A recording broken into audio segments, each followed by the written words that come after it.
बिस्मिल्लाहिर्रहमानिर्रहीम। Dear students, अस्सलामु अलैकुम वरहमतुल्लाहि वबरकातुहू।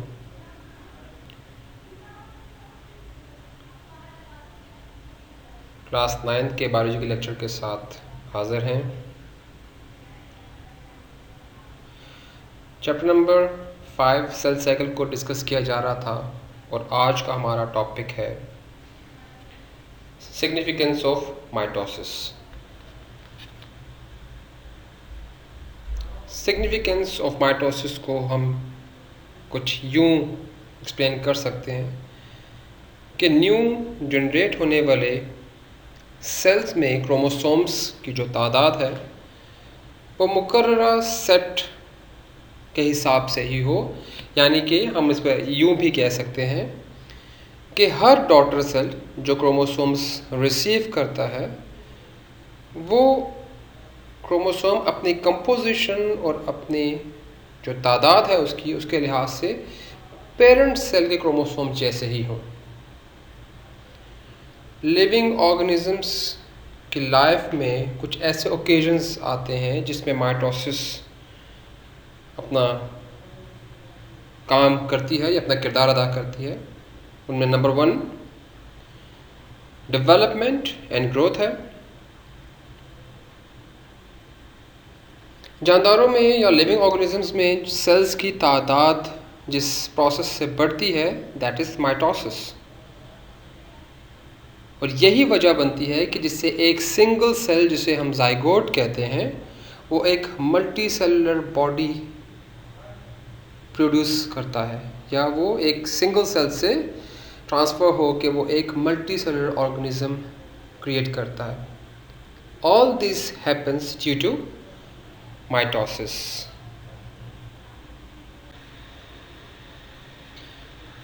Number 2, there is cell replacement. Living organisms के बॉडी पार्ट्स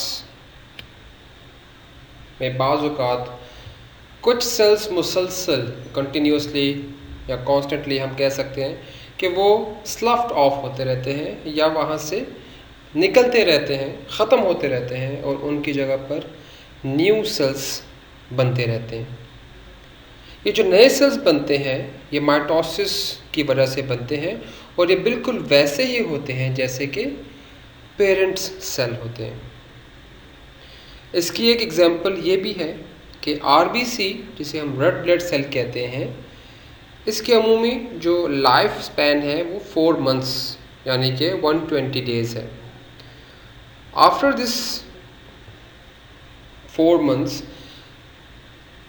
एक आरबीसी डिवाइड होकर, या हम कह सकते हैं कि वो मज़ीद अपने जैसे आरबीसीज प्रोड्यूस करता है, लेकिन वो आरबीसीज अपने कंपोजिशन में, फंक्शन में और अपनी तमाम प्रॉपर्टीज़ में सेम वैसे ही होते हैं जैसे कि पेरेंट सेल था।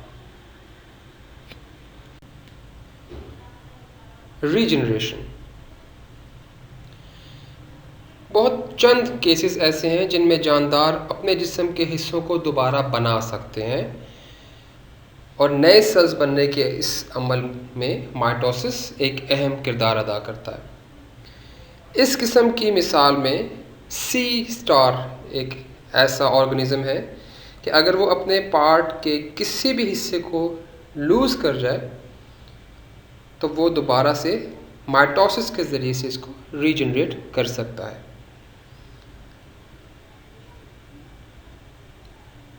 लास्ट जो एक ओकेजन है लाइफ का लिविंग ऑर्गेनिज्म की, दैट इज़ एसेक्सुअल रिप्रोडक्शन। कुछ लिविंग ऑर्गेनिजम्स एसेक्सुअल रिप्रोडक्शन के ज़रिए से बिल्कुल अपने जैसे जानदार पैदा करते हैं और इस एसेक्सुअल रिप्रोडक्शन का जो वजह बनती है वो माइटोसिस ही होती है। मिसाल के तौर पर इसमें हाइड्रा को हम रखते हैं कि हाइड्रा के प्लांट बॉडी पर एक आउटग्रोथ रूनुमा होती है या उभरती है। ये आउटग्रोथ बड कहलाती है। माइटोसिस के ज़रिए से ये बड अपने साइज़ में इंक्रीज़ होती है और ग्रोथ करती है। एक ख़ास वक्त के बाद जब ये ग्रोन अप हो जाती है तो अपने इस पेरेंट प्लांट बॉडी से ये हट कर या टूट कर एक नया प्लांट, एक नया हाइड्रा प्रोड्यूस करती है। इस तरीके से एसेक्सुअली हाइड्रा की तरह के प्लांट माइटोसिस के ज़रिए से अपने जैसे न्यू इंडिविजुअल्स प्रोड्यूस करते रहते हैं। ये वो